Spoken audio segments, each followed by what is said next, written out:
Everyone, welcome back to my YouTube channel. ಎಲ್ಲರೂ ಹೇಗಿದ್ದೀರಾ? ನಾವಂತೂ ಸೂಪರ್ ಆಗಿದ್ದೀವಿ. ಸೊ ಇವತ್ತು ಒಂದು ಕ್ವಿಕ್ ಆಗಿ ಇರೋಂಥ ಶಾಪಿಂಗ್ ಮಾಡೋಕ್ಕೆ ಅಂತ ಹೋಗ್ತಾ ಇದ್ದೀನಿ. ಕ್ವಿಕ್ ಶಾಪಿಂಗ್ ಹೋಗ್ತಾ ಇದ್ದೀನಿ. ಸೊ ಈ ಒಂದು ಶಾಪಿಂಗ್ ನಾನು ಹೋಗ್ತಾ ಇರೋದು ಒಬ್ಬಳೇ. ಸೊ ತುಂಬ ರೇರ್ ಆಗಿ ಒಬ್ಬಳೇ ಹೊರಗಡೆ ಬಂದಿದ್ದೀನಿ. ಮನೆಯಲ್ಲಿ ಅಪ್ಪ ಮಕ್ಕಳು ಇದ್ದಾರೆ.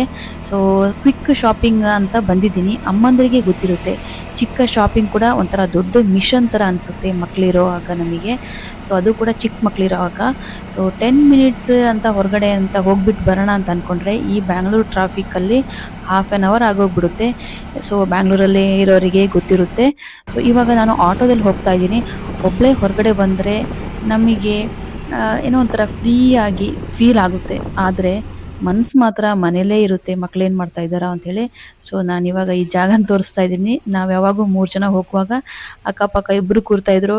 ಇಬ್ಬರನ್ನು ಗಟ್ಟಿಯಾಗಿ ಹಿಡ್ಕೊಂಡು ಅಲ್ಲಿಲ್ಲೆಲ್ಲ ಕೈ ಹಾಕ್ಬೇಡ ಅಂತೆಲ್ಲ ಹೇಳ್ಕೊಂಡು ಹೋಗ್ತಾ ಇದ್ದಿದ್ದಂತ ಒಂದು ಟೈಮ್. ಸೊ ಇವಾಗ ಅದೆಲ್ಲ ನೆನೆಸ್ಕೊಳ್ತಾ ಇದ್ದೀನಿ, ಒಬ್ಬಳೇ ಹೋಗ್ತಾ ಇದ್ರು ಕೂಡ. ಆ್ಯಂಡ್ ಅರ್ಜೆಂಟಿಗೆ ಬರುವಾಗ ನಾನು ಲಿಪ್ ಬಾಮ್ ಕೂಡ ಹಚ್ಚಿಲ್ಲ. ಸೊ ಲಿಪ್ಸ್ ಡ್ರೈ ಆಗ್ತಾಯಿದೆ. ಇಲ್ಲಿ ಇವಾಗ ಕೂತ್ಕೊಂಡ್ರು ನನಗೆ ಯೋಚನೆ ಬರ್ತಿರೋದು ಏನು ಗೊತ್ತಾ, ಮಕ್ಕಳು ಏನು ಮಾಡ್ತಿರ್ಬೋದು ಮನೇಲಿ, ಮಲಗಿದಾರೋ ಇಲ್ಲ ಎದ್ದಿದ್ದಾರಾ, ಅಪ್ಪ ಮ್ಯಾನೇಜ್ ಮಾಡ್ತಾ ಇದ್ದಾರಾ, ಇಲ್ಲ ಮೊಬೈಲ್ನಲ್ಲಿ ಫುಲ್ಲು ವಾಲ್ಯೂಮ್ ಹಾಕ್ಕೊಂಡು ನೋಡ್ತಾ ಕೂತ್ಕೊಂಡಿದ್ದಾರಾ ಅಂತೆಲ್ಲ ಅನಿಸ್ತಾ ಇದೆ. ಸೊ ನಮಗೆ ಈ ಒಂದು 5-10 ಮಿನಿಟ್ಸು ಒಂದೊಂದು ಸಲ ಈ ಥರ ಹೊರಗಡೆ ಹೋಗೋದು ಸಮ್ಟೈಮ್ಸು ಮಿನಿ ವೆಕೇಷನ್ ಥರನೇ ಫೀಲ್ ಆಗುತ್ತೆ. ಸೊ ಆ್ಯಕ್ಚುಲಿ ಅಮ್ಮಂದರು ಸ್ವಲ್ಪ ಅವ್ರಿಗೋಸ್ಕರ ಒಂದು 5-10 ಮಿನಿಟ್ಸ್ ಹೊರಗಡೆ ಹೋಗಿ ಬರೋದು ಬೆಸ್ಟ್ ಅನಿಸುತ್ತೆ ಯಾವಾಗಾದ್ರು ಒಂದು ಸಲ. ಸೊ ಈ ಗಾಳಿ ಮುಖಕ್ಕೆ ಹೊಡಿಯೋದು, ರಸ್ತೆಯಲ್ಲಿ ಜನ ಹೋಗೋದು, ಈ ಟ್ರಾಫಿಕ್ಕು, ಇವನ್ನೆಲ್ಲ ಒಂಥರ ಕಾಮಾಗಿ ಎಂಜಾಯ್ ಮಾಡೋ ಚಾನ್ಸು ಯೂಶ್ವಲಿ ನಮಗೆ ಸಿಗೋದಿಲ್ಲ. ಸೊ ನಾನಿಲ್ಲೇ ಟ್ರಾಫಿಕಲ್ಲಿ ಸ್ಟಕ್ಕಾಗಿ ಹೋಗ್ಬಿಟ್ಟಿದ್ದೀನಿ. ಅದು ಕೂಡ ಮೈಂಡಿಗೆ ಸ್ಟ್ರೆಸ್ ಆಗ್ತಾಯಿದೆ. ತುಂಬ ಲೇಟ್ ಆಗುತ್ತಲ್ಲ ಅಂತ ಅಂದ್ಕೊಂಡು ನಾನು ಅಂದ್ಕೊಂಡಿದ್ದ ಟೈಮಿಗೆ ಮತ್ತೆ ಮನೆಗೆ ರೀಚ್ ಆಗಲ್ಲ ಅಂತ ಅನಿಸ್ತಾ ಇದೆ. ಸೊ ಆ್ಯಕ್ಚುಲಿ ನಾನು ಜುಡಿಯೋಗೆ ಹೋಗಬೇಕು ಅಂದ್ಕೊಂಡೆ. ಸೊ ಪ್ಲ್ಯಾನ್ ಚೇಂಜ್ ಮಾಡಿಬಿಟ್ಟು ಇಲ್ಲೇ ಹತ್ತಿರದಲ್ಲಿರೋಂಥ ವೆಸ್ಟ್ ಸೈಡಿಗೆ ಹೋಗೋಣ ಅಂತ ಅಂದ್ಕೊಂಡೆ. ಸೊ ಯಾಕಂತಂದರೆ ಈ ಟ್ರಾಫಿಕಲ್ಲಿ ಅಲ್ಲಿ ಹೋಗಿ ಬರೋ ಅಷ್ಟೊತ್ತಿಗೆ ತುಂಬ ಲೇಟ್ ಆಗುತ್ತೆ. ಸೊ ಬೆಸ್ಟ್ ನಿಯರ್ ಬೈ ಯಾವುದು ಶಾಪಿಂಗ್ ಇದೆ ಅಂಥೇಳಿ ಅದಕ್ಕೆ ಹೋಗೋಣ ಅಂತ ಅಂದ್ಕೊತಾ ಇದ್ದೀನಿ. ಸೊ ಮಕ್ಕಳು ಹುಟ್ಟಿದ ಮೇಲೆ ಏನಾಗುತ್ತೆ ಅಂದರೆ ಲೈಫ್ ಕಂಪ್ಲೀಟ್ ಆಗುತ್ತೆ ನಿಜ. ಆದರೆ ನಮಗೆ ನಮ್ಮ ಓನ್ ಟೈಮು ಆಲ್ಮೋಸ್ಟ್ 0 ಆಗಿಬಿಡುತ್ತೆ ಅಲ್ವಾ. ಒಬ್ಬಳಿಗೆ ಹೊರಗಡೆ ಹೋಗಿ ಬರೋದು ಏನೋ ಒಂಥರ ಗಿಲ್ಟ್ ಫೀಲ್ ಇರುತ್ತೆ. ಬೇಗ ಹೋಗಿ ಬರಬೇಕು ಅಂತ ಮೈಂಡ್ ಫುಲ್ಲು ಟೆನ್ಷನ್ ಇರುತ್ತೆ, ಒಂಥರ ಸ್ಟ್ರೆಸ್ಡ್ ಆಗಿರ್ತೀವಿ. ಏನೋ ಅದು ಮಗು ಸಣ್ಣಕ್ಕಿರುವಾಗ ನಾವು ಹೊರಗಡೆ ಹೋಗಿ ಬರೋದು ಅಂದರೆ ಏನೋ ಒಂಥರ ಮೈಂಡೆಲ್ಲ ಒಂಥರ ಇರುತ್ತೆ. ಹೋಗಿದ್ರು ಕೂಡ ಈಗ ನಾನು ಹೋಗಿದ್ದೀನಿ, ಇಲ್ಲಿ ಕೂತ್ಕೊಂಡಿದ್ದೀನಿ, ಏನೋ ಒಂಥರ ಟೆನ್ಷನ್ ಫೀಲ್ ಆಗ್ತದೆ ನನಗೆ. ಆದರೆ ಸಮ್ಟೈಮ್ಸ್ ನಾನು ಹೇಳ್ದಂಗೆ ಅಮ್ಮಂದರಿಗೆ ಬ್ರೇಕ್ ಬೇಕು. 5 ಮಿನಿಟ್ಸ್ ಆದರೂ ಸ್ವಲ್ಪ ಸೈಲೆನ್ಸು, ಸ್ವಲ್ಪ ಪೀಸು ಸಾಕಷ್ಟೇ. ಸೊ ಒಂದು ವೀಕಿಗೆ ನಾವು ಒಂಥರ ಫ್ರೀಯಾಗಿ ಹೋಗ್ತೀವಿ, ಮೈಂಡೆಲ್ಲ ಒಂಥರ ಫ್ರೆಶ್ ಫೀಲ್ ಆಗಿರುತ್ತೆ. ಸೊ ಇಲ್ಲಿ ವೆಸ್ಟ್ ಸೈಡ್ ಇದೆ. ಸೊ ವೆಸ್ಟ್ ಸೈಡ್ ಹತ್ರನೇ ನಾನು ಡ್ರಾಪ್ ಕೇಳ್ಕೊಳ್ತಾ ಇದ್ದೀನಿ. ಯಾಕಂತಂದರೆ ಮಿನಿಮಮ್ ಚಾರ್ಜ್ ಇಲ್ಲಿಂದ ಜುಡಿಯೋಗಾದ್ರೂ ಇಲ್ಲಿ ನಿಯರ್ ಬೈ ನಾನೇನಾದ್ರು ನಿಲ್ಸ್ಕೊಳ್ಳೋದಾದ್ರೂ ಸೇಮ್ ಚಾರ್ಜ್ ಇರುತ್ತೆ. ಸೊ ಬೆಟರ್ ಇಲ್ಲೇ ಇಳ್ಕೊಂಬಿಡೋಣ ಅಂತ ಹೇಳ್ಕೊಂಡು, ಅಂದರೆ ಅಷ್ಟು ಮೈಂಡ್ ಒಂಥರ ಹೋಗಿದ್ದಕ್ಕೆ ನನಗೆ ಅಲ್ಲಿ ತನಕ ಹೋಗೋದು ಬೇಡ, ಲಾಂಗ್ ಜರ್ನಿ ಅಂತ ಅಂದ್ಕೊಂಡು ಇಲ್ಲೇ ಇಳಿತಾ ಇದ್ದೀನಿ.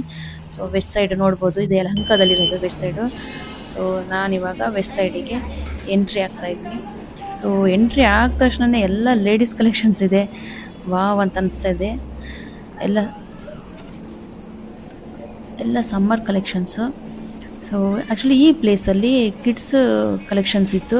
ಸೊ ಇವಾಗ ಅದನ್ನು ಫಸ್ಟ್ ಫ್ಲೋರಿಗೆ ಹಾಕಿದ್ದಾರೆ ಅಂಥೇಳಿ ಹೇಳಿದ್ರು.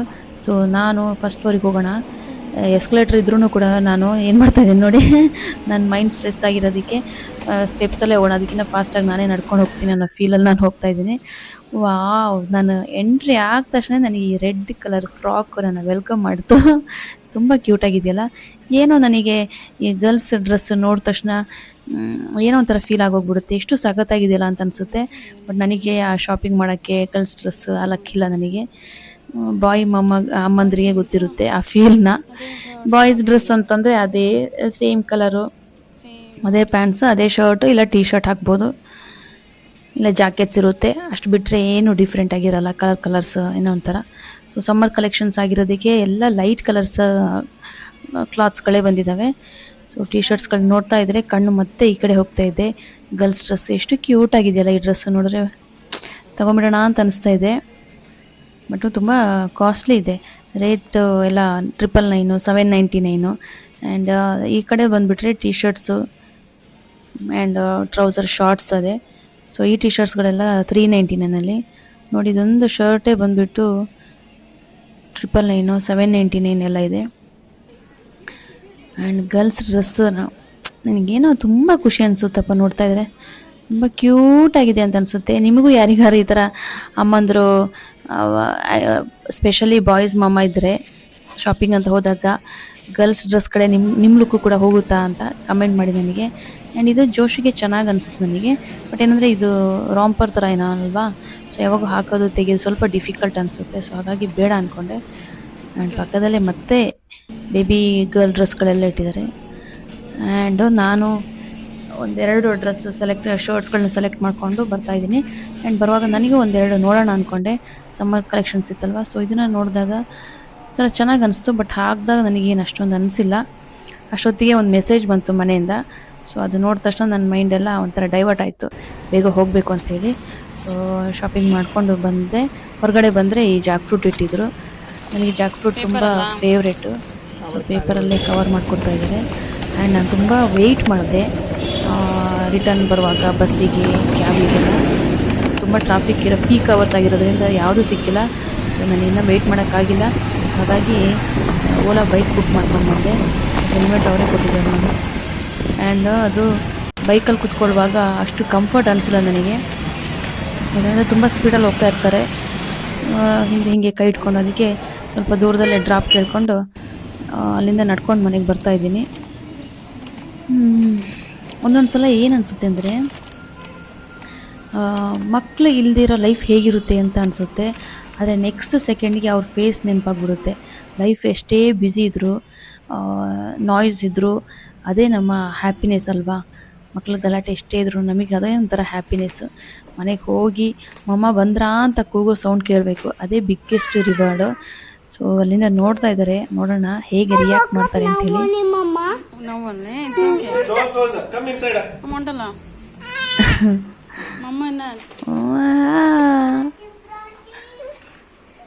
ನಾನೇನು ತೊಗೊಬಂದಿದ್ದೀನಿ ಅಂತ ಖುಷಿಲಿ ಇಬ್ಬರು ನೋಡ್ತಾ ಇದ್ದಾರೆ. ಸೊ ಅಷ್ಟರಲ್ಲಿ ನಾನು ನನ್ನ ಬ್ಯಾಕ್ ಟು ಡ್ಯೂಟಿಗೆ ಜಾಯ್ನ್ ಆಗ್ತಿದ್ದೀನಿ. ಏನು ಡ್ಯೂಟಿ ಅಂತಂದರೆ ಗೊತ್ತಿರುತ್ತಲ್ಲ ಅಮ್ಮಂದರಿಗೆ. ಸೊ ಮತ್ತೆ ಕಿಚನ್ಗೆ ಹೋಗಿ ಅವರಿಗೆ ಸ್ನ್ಯಾಕ್ಸ್ ಏನಾದರೂ ಮಾಡೋಣ ಅಂತ ಅಂದ್ಕೊಂಡಿದ್ದೀನಿ. ಸೊ ಇವಾಗ ನಾನು ಮಾಡ್ತಿರೋ ಸ್ನ್ಯಾಕ್ಸು ಎಗ್ ಪಿಜ್ಜಾ. ಇದು ತುಂಬ ಚೆನ್ನಾಗಿ ಬಂದಿದೆ. ಈ ಎಗ್ ಪಿಜ್ಜಾ ನಾನು ಯಾವುದೋ ಒಂದು ವೀಡಿಯೋದಲ್ಲಿ ನೋಡಿ ಮಾಡಿರೋದು. ಆ್ಯಂಡ್ ಹೆಲ್ದಿ ಕೂಡ ಅಷ್ಟೇ ಟೇಸ್ಟಿಯಾಗಿದೆ. ಸೊ ಈ ರೆಸಿಪಿನ ನೆಕ್ಸ್ಟ್ ವೀಡಿಯೋಲಿ ನಿಮ್ಮ ಜೊತೆ ಶೇರ್ ಮಾಡ್ತೀನಿ. ಅಲ್ಲಿವರೆಗೂ ಎಲ್ಲರಿಗೂ bye bye. Please subscribe my channel. Thank you.